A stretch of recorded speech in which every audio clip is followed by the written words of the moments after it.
अभी मैंने amazon.com खोला है और अब मैं इसको इसके डेव टूल्स खोलता हूँ क्रोम के, और नेटवर्क टैब में जाके if I add protocols here, protocols already added है तो you don't need to add protocols. अब मैं इसको पेज को रीलोड करता हूँ तो देखो रीलोड करते ही 10 रिक्वेस्ट्स, 12 रिक्वेस्ट्स, 13 रिक्वेस्ट्स।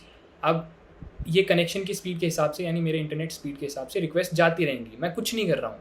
बट ये रिक्वेस्ट जो जा रही हैं ये रिसोर्सेज के लिए जा रही हैं कि मेरा जो ब्राउज़र है उसको रिसोर्सेज चाहिए। वो रिसोर्सेज क्या हो सकती हैं? वो रिसोर्सेज हो सकती हैं जावा स्क्रिप्ट हो सकती है, वो रिसोर्सेज एसेट्स हो सकते हैं, कोई इमेज हो सकती है, या फिर CSS हो सकता है, HTML हो सकता है, कुछ भी। मतलब रिसोर्सेज मेरे ब्राउज़र को चाहिए टू लोड दिस पेज, और मेरे ब्राउज़र ने वो रिसोर्सेज मांगी हैं। तो देखो 303 रिसोर्सेज आई हैं, ये देखो 306 रिसोर्सेज, 307 रिसोर्सेज।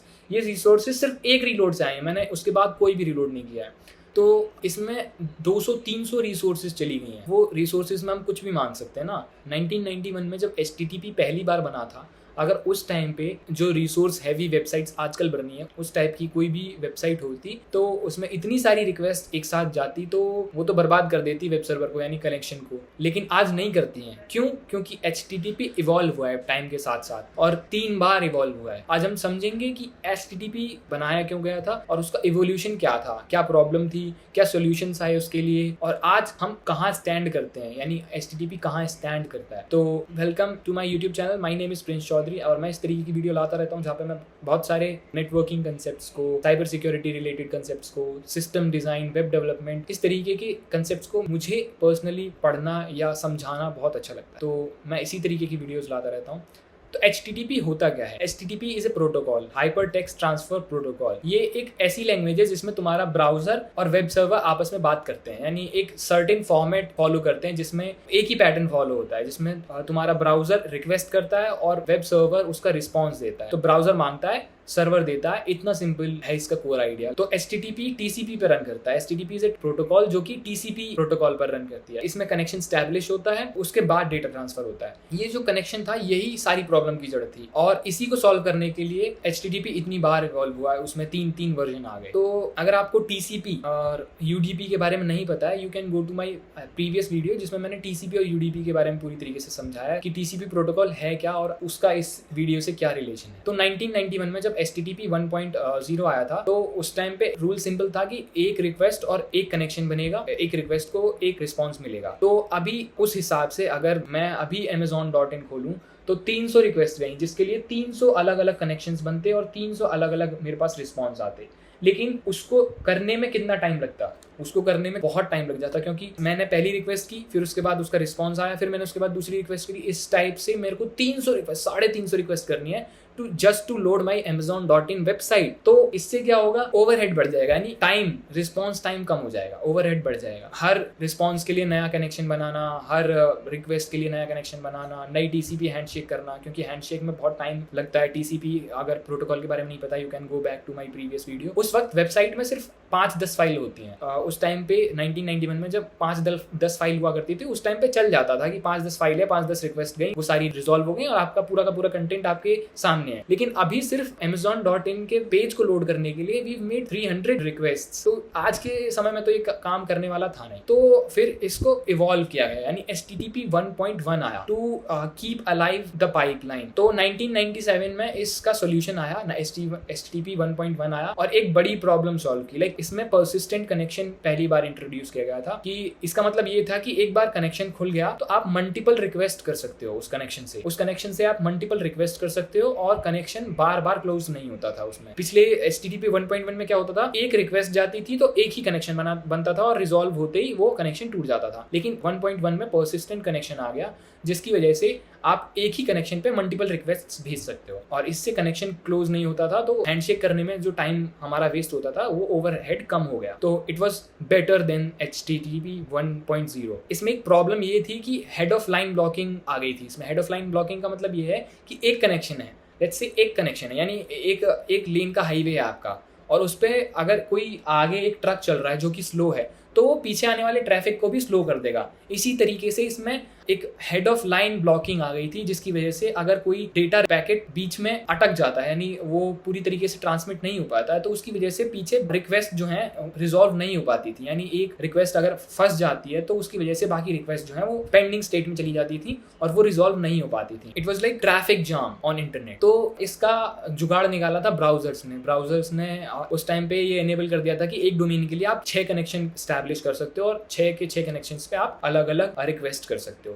लेकिन ये जो था एक सोल्यूशन नहीं था, ये एक काइंड ऑफ हैक था। ब्राउजर्स ने इनेबल कर दिया कि यू कैन एस्टैब्लिश 6 कनेक्शंस। तो इसको सॉल्व करने के लिए हमारा HTTP 2 आया, जिसमें हमारे पास मल्टीप्लेक्सिंग आया, जिसमें मल्टीप्लेक्सिंग ने बहुत सारी चीजें चेंज कर दी। 2015 में HTTP 2 आया और ये सिर्फ एक इम्प्रूवमेंट नहीं थी, ये रीथिंक किया गया था। लाइक गूगल ने SPDY नाम का एक एक्सपेरिमेंटल प्रोटोकॉल बनाया था, तो HTTP 2 उसी पर बेस्ड है। लाइक 3 मेजर फीचर्स थे उस प्रोटोकॉल के, और वो तीनों कुछ इस तरीके थे कि फीचर 1 था मल्टीप्लेक्सिंग, लाइक आप मल्टीपल कनेक्शंस बना सकते हो। And the feature 2 was header comparison, like her request के साथ पूरे हेडर्स भेजने पड़ते थे हमें पहले HTTP 1.1 में, लेकिन HTTP 2 में आपको सिर्फ ऐसा कंटेंट भेजना होगा जो कि पहले नहीं भेज चुके हो आप। हेडर्स यू ऑलरेडी सेंट, आपने एक बार हेडर भेज दिए तो आपको दोबारा भेजने की जरूरत नहीं है। जो अनकॉमन चीजें रह जाती थी रिक्वेस्ट में वो भेजते थे HTTP 2 में।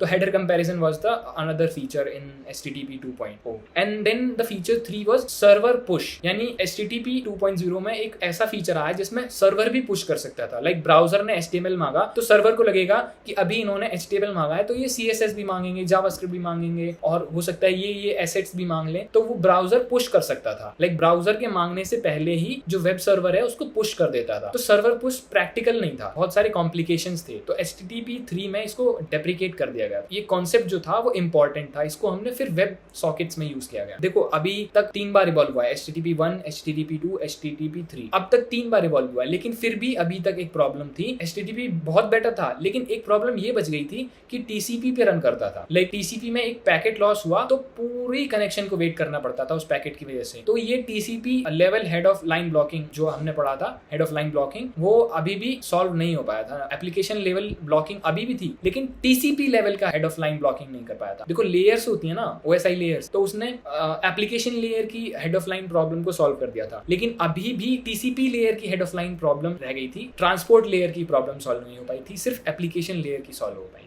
तो 2022 में गूगल ने HTTP 3 को डिच करके एक नई प्रोटोकॉल बनाई जिसका नाम रखा क्विक, जिसका मैंने TCP वाली वीडियो में भी जिक्र किया था कि TCP और UDP क्या होता है और बोनस में बताया था। तो उसमें कुछ रेडिकल हुआ था। लाइक TCP को कंप्लीटली हटा दिया गया था, HTTP 3 क्विक पे रन करता है, अब रन करता है, क्विक पे रन करता है। वो सेम प्रोटोकॉल जो हम TCP वर्सेस UDP में मेंशन किया था, क्विक UDP पे बेस्ड है, लेकिन एप्लीकेशन लेयर पे रिलायबिलिटी ऐड कर देता है। यानी इसमें क्या होता है, वो UDP की फास्ट डिलीवरी देता है, लेकिन यहाँ पे एप्लीकेशन लेयर पे हमारी रिलायबिलिटी ऐड हो जाती है कि हमारा जो डेटा है उसमें अगर कोई पैकेट लॉस होता है तो application layer can say to the transport layer कि ये वाला पैकेट अभी हमारे पास नहीं आया है, और उस तरीके से आगे काम चलेगा। तो इसमें एप्लीकेशन लेयर में यू इंट्रोड्यूस्ड रिलायबिलिटी एंड आपका जो कोर कॉन्सेप्ट है वो UDP है। तो इस तरीके से क्विक जो है वॉज न्यू प्रोटोकॉल। तो क्विक में हर स्ट्रीम इंडिपेंडेंट होती है एट द प्रोटोकॉल लेवल। एक स्ट्रीम का पैकेट लॉस हुआ तो वही सिर्फ स्ट्रीम रुकेगी, सिर्फ बाकी स्ट्रीम्स अपना काम कर सकती हैं, दूसरी स्ट्रीम चलती रहती हैं। TCP में ये प्रॉब्लम नहीं था क्योंकि TCP एक सिंगल बाइट स्ट्रीम थी।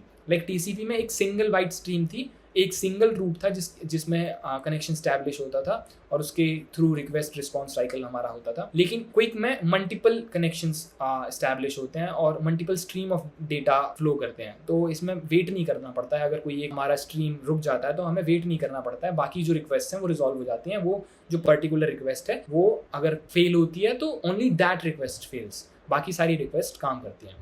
और इसमें हेड ऑफ लाइन ब्लॉकिंग जो था वो भी नहीं होता है। तो HTTP 3 जो है अभी नया है, बट अडॉप्शन फास्ट है। Like Google, Facebook, YouTube, Cloudflare, ये सब ऑलरेडी HTTP यूज कर रहे हैं, और तुम्हारे ब्राउजर में भी अभी ये वीडियो HTTP 3 पर ही लोड हो रहा है। लाइक डेव टूल्स में अगर तुम प्रोटोकॉल्स कॉलम एनेबल करोगे तो खुद देख सकते हो कि ये जो वीडियो है इसकी जो स्ट्रीम आ रही है आपके पास वो HTTP 3 की वजह से आ रही है। उसमें UDP यूज नहीं हो रहा है। UDP एक बेस देता है क्विक को। तो what this means for you as a developer, क्योंकि हमने जो अभी तक पढ़ा ये ये इसको प्रैक्टिकल एंगल से देखो तो ये सिर्फ एक थ्योरी नहीं है। एज ए डेवलपर ये डायरेक्टली अफेक्ट करता है कि तुम अपने सर्वर्स को किस तरीके से कॉन्फ़िगर करते हो। तो HTTP 1.0 में हर रिक्वेस्ट के लिए नया कनेक्शन बनता था। HTTP 1.1 में परसिस्टेंट कनेक्शन दिए थे but head of line blocking आ रही थी। HTTP 2 में मल्टीप्लेक्सिंग आ गई जिससे एप्लीकेशन लेवल ब्लॉकिंग का जो प्रॉब्लम था वो सॉल्व हो गया, लेकिन TCP लेवल ब्लॉकिंग का प्रॉब्लम अभी भी बचा था। तो HTTP 3 ने TCP हटा के क्विक इंट्रोड्यूस किया जो कि इंडिपेंडेंट स्ट्रीम और UDP बेस्ड रिलायबिलिटी लाता है। UDP की फास्ट स्पीड और इंडिपेंडेंट स्ट्रीम्स